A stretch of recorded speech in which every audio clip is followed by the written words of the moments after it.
बिस्मिल्लाहिर्रहमानिर्रहीम। अब हम एक्सरसाइज 2.7 का क्वेश्चन नंबर 13 अटैम्प्ट करते हैं। क्वेश्चन नंबर 13 भी सेम क्वेश्चन नंबर 12 की तरह होगा और क्वेश्चन नंबर 12 का जो लिंक है वो मैंने डिस्क्रिप्शन में दे दिया है। अब क्वेश्चन नंबर 13 में हमने देखना क्या है कि इज इक्वल टू के दूसरी तरफ हमने 0 बनाना होता है। ठीक है, अब ये जो वैल्यूज़ हैं 7 और 2 इनको आपस में प्लस करें या माइनस करें तो ये 0 नहीं बनती ये दोनों इक्वेशंस को। तो इसका मतलब ये इक्वेशन नंबर 1 को हम 2 से मल्टीप्लाई करेंगे तो 14 आ जाएगा। इक्वेशन नंबर 2 को हम 7 से मल्टीप्लाई करेंगे तो 14 आ जाएगा। इस और इस इक्वेशन के दोनों साइड्स पे जब 14 आ गया उनको आपस में आपने सब्ट्रैक्ट किया तो इज इक्वल टू के इस तरफ 0 बन जाएगा। तो हमने इज इक्वल टू के दूसरी तरफ 0 बनाना होता है, इसलिए हम मल्टीप्लाई करेंगे इक्वेशन नंबर 1 को विद 2 से और मल्टीप्लाई करेंगे इक्वेशन नंबर 2 को विद 7 से। जब हमने इक्वेशन नंबर 1 को 2 से मल्टीप्लाई किया तो 2 इसके साथ भी मल्टीप्लाई होगा, इसके साथ भी मल्टीप्लाई होगा, तो ये आ जाएगा 2x² minus 4xy is equal to 7 2 जार 14। इसको हमने क्वेश्चन नंबर 3 कह दिया। अब हम मल्टीप्लाई करते हैं क्वेश्चन नंबर 2 को विद 7, तो 7 इन दोनों वैल्यूज के साथ मल्टीप्लाई होगा तो 7xy plus 21y² is equal to 7 2 जार 14 ये आ गया। इसको हम इक्वेशन नंबर 4 कहते हैं। अब हमने इक्वेशन नंबर 3 में से इक्वेशन नंबर 4 को सब्ट्रैक्ट करना है, तो हम पहले subtracting equation number 4 from equation number 3। Equation number हमने यहाँ पे पहले 3 लिखी, फिर उसके नीचे हमने 4 लिखी। अब जो 21y² है, ठीक है, इतनी स्पेस आपने छोड़नी है ताकि आप उसके नीचे ये लिख सकें, क्योंकि इसके नीचे जो है y² नहीं आ सकता, इसके नीचे भी नहीं आ सकता, तो उसके लिए अलग से स्पेस होनी चाहिए। जब हम सब्ट्रैक्ट करते हैं तो साइन चेंज होते हैं, इसका साइन चेंज हो गया, इसका भी, इसका भी, ये तो कैंसिल हो गए। इज इक्वल टू के दूसरी तरफ हमारे पास आ गया 0, ये एज इट इज आ गया। ठीक है, माइनस माइनस प्लस होते हैं लेकिन साइन बड़ी वैल्यू का आएगा, तो इन दोनों वैल्यूज को हम प्लस करेंगे, 11xy आ गया minus 21y² is equal to 0। अब ये इक्वल टू 0 आ गया ना, अब हमने इनको फैक्टराइज करना है ताकि हम दो इक्वेशंस फाइंड आउट कर सकें।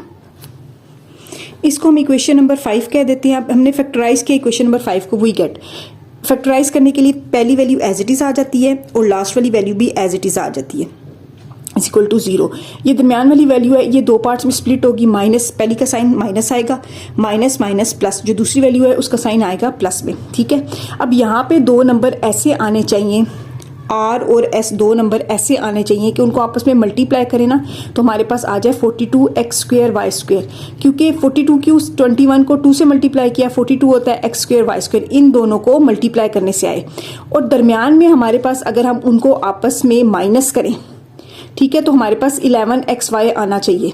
11xy ये ऊपर वाला आना चाहिए, माइनस क्यों किया है, माइनस प्लस माइनस होता है। ठीक है, तो ये फैक्टराइज इस तरह से होगा। तो हमारे पास एक ऐसा टेबल है जैसे 14 multiply by 3 is equal to 42 होता है। ठीक है, तो हमने यहाँ पे यूज करना है 14xy और 3xy। अब इन दोनों को अगर हम आपस में माइनस करते हैं तो 11xy ही बनता है, ये ऊपर मुझे लिखना चाहिए था। ठीक है, ये मैंने 2 दफ़ा लिख दिया। अब इन दोनों में से 2 कॉमन आ गया और x भी कॉमन आ गया, तो यहाँ x रह गया माइनस 7y रह गया। इन दोनों में से 3 और y कॉमन आ गया तो यहाँ पे x माइनस 7y रह गया। 3 7 जार 21 होता है इज इक्वल टू 0। अब x माइनस 7y 2 दफ़ा आ रहा है तो x माइनस 7y को कॉमन ले लिया, 2x plus 3y is equal to 0 आ गया। अब आइदर हमारे पास ये वाली वैल्यू इक्वल टू 0 है या ये वाली वैल्यू इक्वल टू 0 है और दो इक्वेशंस आ जाएंगी। ठीक है, ये होगी x है। अब यहाँ से हमारे पास 7 को हम दूसरी तरफ ले जाएंगे तो x is equal to 7y आ जाएगा, और यहाँ से अगर हम 3y को दूसरी साइड पे ले जाएं तो माइनस 3y हो जाएगा और x के साथ 2 मल्टीप्लाई हो रहा है वो दूसरी साइड पे जाके डिवाइड हो जाएगा। अब ये हमारे पास x की दो वैल्यूज आ गई हैं, इनको हम इक्वेशन नंबर 1 में या इक्वेशन नंबर 2 में पुट करते हैं। तो मैं यहाँ पे इक्वेशन नंबर 1 में पुट करूंगी, putting this values of x in equation number 1। Equation number 1 लिखी। ठीक है, अब यहाँ पे x is equal to 7y के लिए और x is equal to minus 3y और 2 के लिए हमने वैल्यूज पुट करनी है। तो पहले हम ये वाली वैल्यू पुट करते हैं, जहाँ जहाँ x है वहाँ पे हमने 7y लिख देना है। ठीक है, इसको सॉल्व करते हैं, 49y² आ जाएगा माइनस 7 2 जार 14y² इज इक्वल टू 7 आ जाएगा। 49 में से हमने 14 को माइनस किया तो हमारे पास आ जाएगा 35 y² इज इक्वल टू 7। अब y² आ जाएगा 7 ओवर 35, तो वो 7 के टेबल पे 7 1 जार 7 7 5 जार 35 होता है, तो 1 ओवर 5 आ गया। y² की value taking square root on both sides,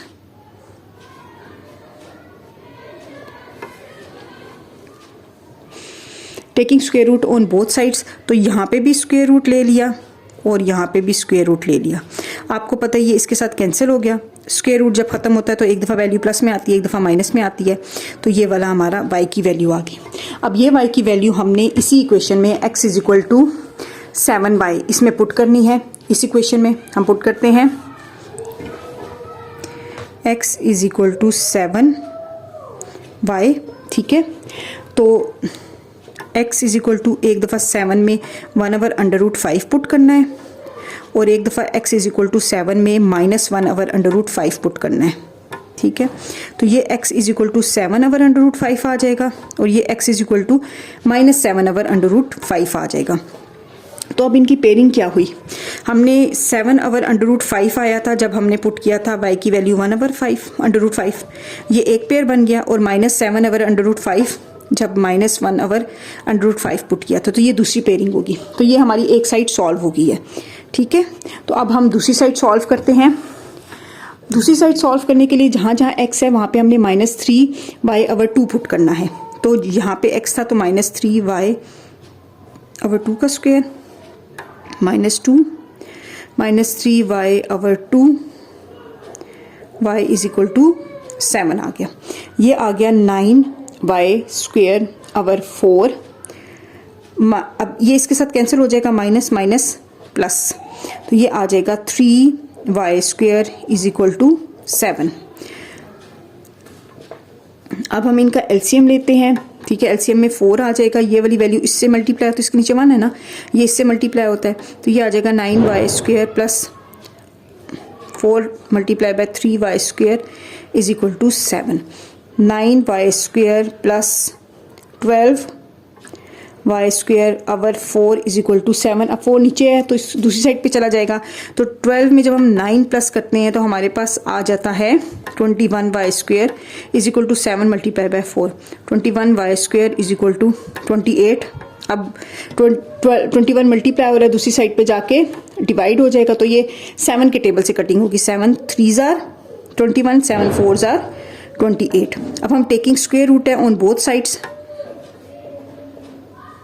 ठीक है। बोथ साइड्स पे स्क्वायर रूट लिया तो इसका स्क्वायर रूट इससे कैंसिल हो जाएगा, ये 4/3 का स्क्वायर रूट आ जाएगा, ये इससे कैंसिल हो गया। तो y की वैल्यू एक दफ़ा आएगी प्लस में, एक दफ़ा माइनस में। तो जब 4 के ऊपर स्क्वायर रूट आया तो वो 2 आ गया, और जब स्क्वायर रूट 3 के ऊपर आया तो वो एज इट इज़ रहा, क्योंकि ये ओपन नहीं होता। तो एक दफ़ा हमारे पास वैल्यू प्लस में आई है, एक दफ़ा माइनस में आई है। अब ये वाली वैल्यू हम पुट करेंगे ये जो ऊपर इक्वेशन है इसमें।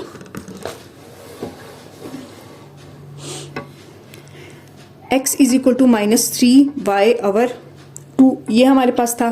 तो जहाँ जहाँ अब हमने यहाँ पे x is equal to -3, y की जगह पे हम एक दफ़ा पुट करेंगे 2/√3, ठीक है। और एक दफ़ा ये इससे मल्टीप्लाई हो रहा है, एक दफ़ा हम y की जगह पे पुट करेंगे -2/√3, ठीक है। ये 2 इसके साथ कैंसिल हो गया। x इज इक्वल टू, अब ये -3/√3 है। इस 3 का मतलब ये है कि इसमें 2 दफ़ा अंडर है, तो वो एक अंडर कैंसिल हो जाएगा, तो ये -√3 आ जाएगा, ठीक है। यहाँ पे ये 2 इसके साथ कैंसिल हो गया, माइनस माइनस क्या हो गया, प्लस हो गया। अब ये 3/√3 है, इसका भी यही है कि अंडर√3 का मतलब ये है कि 2 दफ़ा अंडर√3 इस 3 के अंदर मौजूद है। इसको ऐसे भी कर सकते हैं ना, जैसे ये, ठीक है। एक अंडर√3 इसके साथ कैंसिल, एक के साथ कैंसिल हो गया, इसका मतलब है 2 अंडर√3 ना, तो ये एक रह गया। तो हमने जब x की वैल्यू -√3 आई है, जब हमने y की वैल्यू 2/√3 पुट की थी यहाँ ऊपर, ठीक है। और x की वैल्यू √3 आई है जब हमने y की वैल्यू -2/√3 पुट की थी। तो हमारा ये इसकी पेयरिंग है, ये और ये जो नीचे हमारी पेयरिंग थी, ये आंसर है। मीडियम ब्रैकेट्स में हमने आंसर को लिखा, ये चारों वैल्यूज जो हमने फाइंड आउट की हैं। आई होप आपको ये एक्सरसाइज अच्छे तरीके से समझ आई होगी। एक्सरसाइज 2.8 का लिंक डिस्क्रिप्शन में है।